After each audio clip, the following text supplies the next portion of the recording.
파나마 운하를 모르는 사람은 아마 5세 미만의 아이들 뿐이겠죠. 스에즈 운하와 함께 파나마 운하는 전 인류의 경제 활동에서 세계적으로 중요한 역할을 하고 있으며 그 역사에는 예상을 뛰어넘는 극적인 전개가 가득합니다. 최근 미국의 신임 대통령 도널드 트럼프 씨의 발언과 관련하여 파나마 운하 소식이 전해졌습니다. 당연히 이 소식은 전 세계를 떠들썩하게 했고 본래부터 순탄치 않았던 파나마 운하의 격동적인 역사가 많은 이들에게 다시금 떠오르게 되었습니다. 여러분 안녕하세요. 토픽에 오신 것을 환영합니다. 이번에도 내용은 간결하고 객관적으로 정리되어 있습니다. 그럼 시작해봅시다.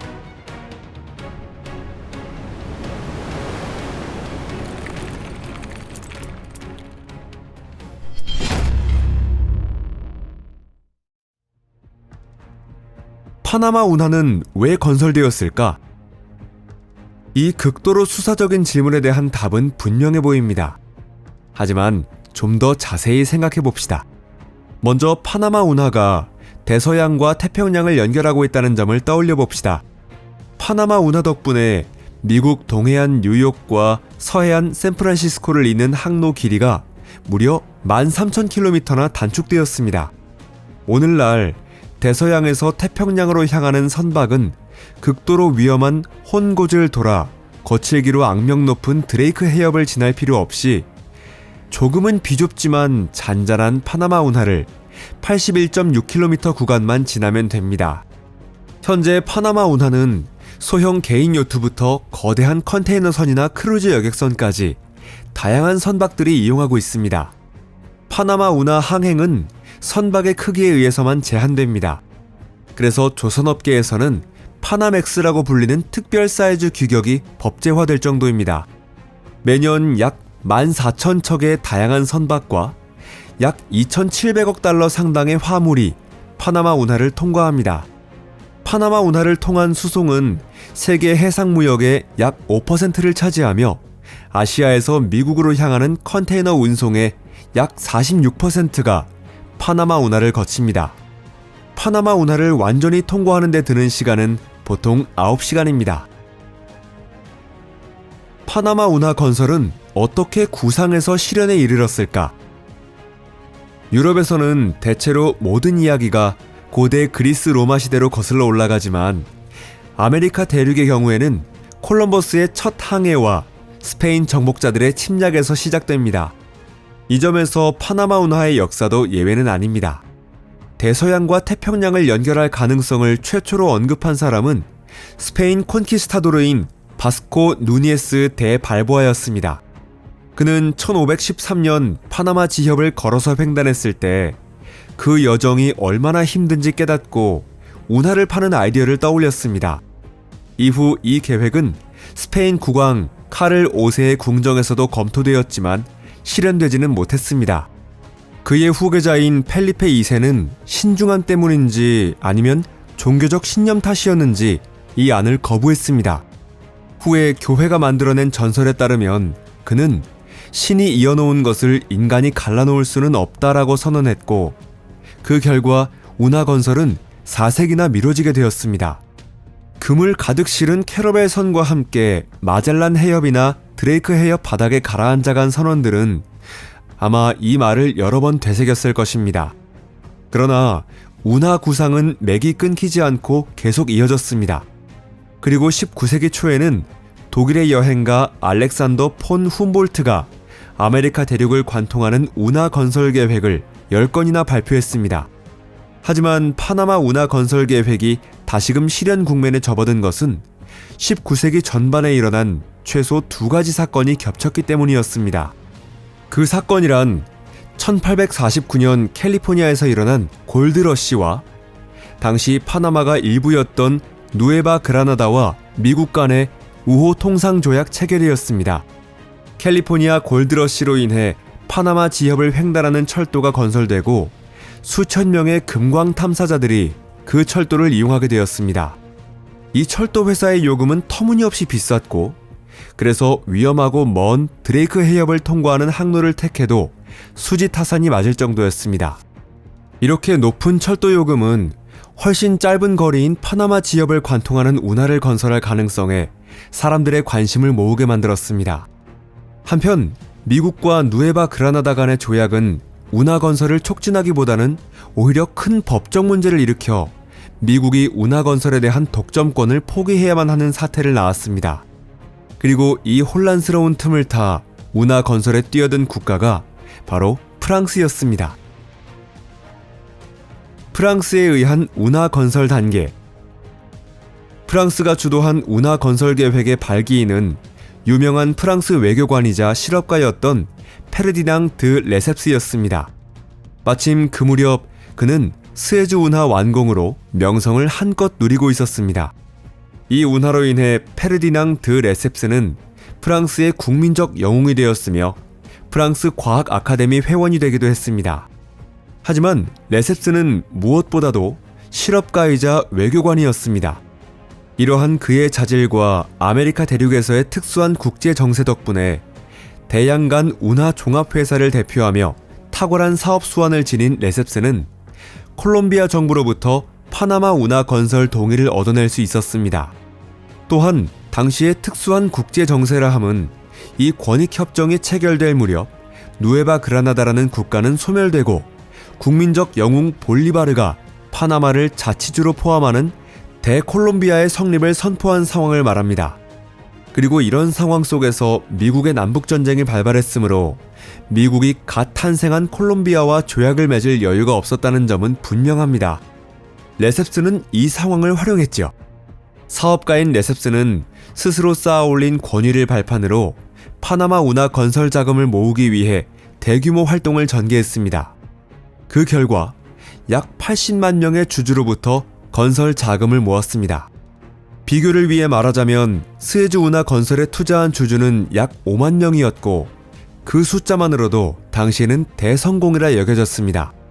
운하 건설권을 획득하고 거액의 자금을 모은 레셉스의 회사는 성공을 확신하며 1880년 1월 1일에 건설 예정 운하에 주춧돌을 놓았습니다. 그러나 이번에는 스에즈 운하 건설자로서의 레셉스의 명성이 오히려 독이 되고 말았습니다. 사실 운하 건설업체는 두 가지 건설 계획 중 하나를 선택해야 했습니다. 첫 번째 계획은 운하 수로를 따라 여러 개의 관문을 설치해 선박이 먼저 관문을 통과해 인공호수 높이까지 상승한 뒤 다시 해수면 높이로 내려가는 방식이었습니다. 반면 두 번째 계획은 관문이 전혀 없는 연속된 수로를 파는 스에즈 운하가 모델이었습니다. 스에즈 운하가 이 설계를 채택한 것은 지중해와 홍해의 수위가 같고 그 사이의 땅이 주로 모래와 점토로 이루어진 평지였기 때문입니다. 레셉스는 그에게 세계적 명성을 안겨준 스에즈 운하 공법을 선택했습니다. 그러나 이는 치명적인 실수였습니다. 파나마 운하 굴착 조건은 스에즈 운하와 전혀 달랐기 때문입니다. 파나마 운하 굴착 예정 노선의 고저차는 어떤 곳에서는 해발 100m를 넘었습니다. 게다가 굴착 과정에서 단단한 암석이 드러나 폭약으로 부숴야 했습니다. 그리고 지질 단면의 복잡성은 모든 비관적 예상을 뛰어넘었습니다. 운하 건설 예정 구간은 6개의 대규모 단층과 5개의 고대 마그마방을 관통하고 있었던 것입니다. 게다가 말라리아가 만연한 열대기후 정글에서는 매달 최소 200명의 노동자가 목숨을 잃었습니다. 결국 현지인들이 건설 현장에 가길 거부하는 지경이 되어 대신 프랑스에서 노동자를 데려와야 했습니다. 레셉스는 젊은 기술자들의 설득에 따라 7년간 막대한 인력과 자금을 낭비한 뒤인 1887년에야 관문을 사용하는 방식으로 계획을 전환하는 데 동의했습니다. 그러나 무언가를 수정하기에는 이미 모든 것이 너무 늦었습니다. 운하 공사는 필요한 작업량의 3분의 1도 달성하지 못한 채 중단되고 말았습니다. 그리고 1889년에는 회사 해산이 발표되었습니다. 추가 자금 조달 과정에서 파나마 운하 프로젝트는 대규모 사기의 대명사가 되었고 레셉스 본인도 자칫하면 감옥에 갈 뻔했습니다.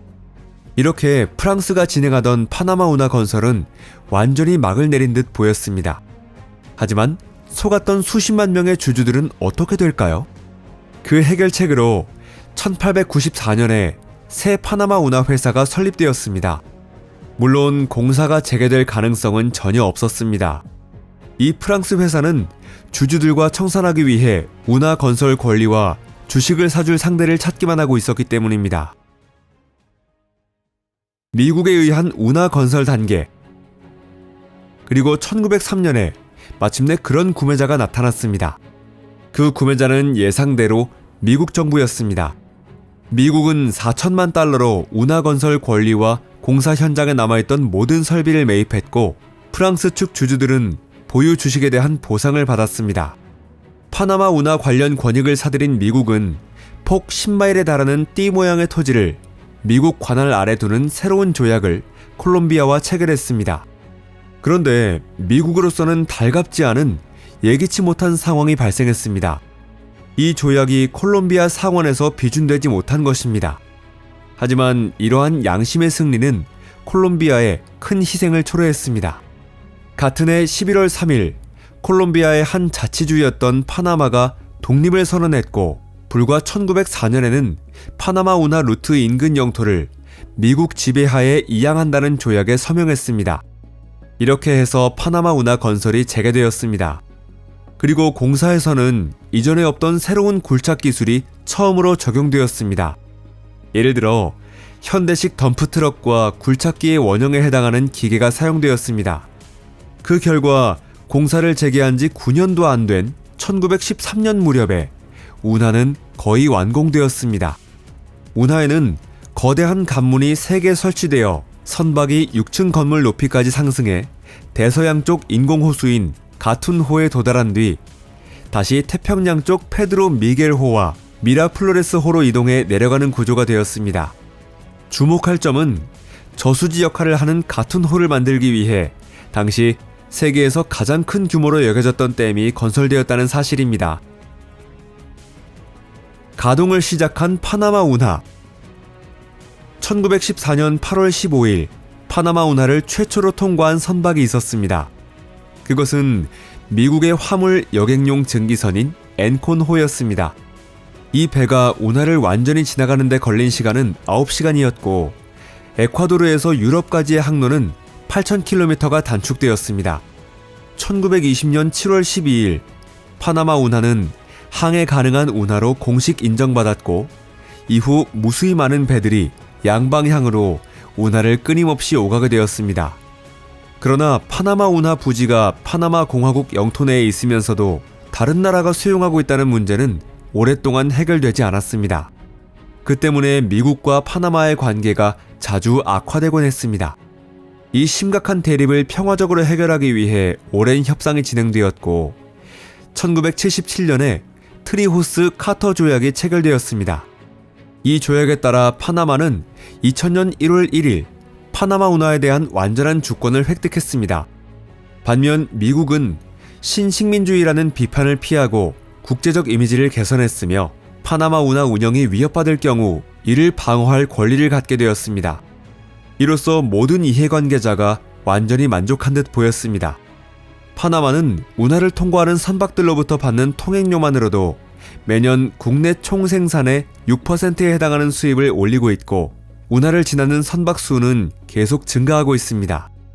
2024년에는 세계 해상 물동량의 5%가 파나마 운하를 통과했습니다.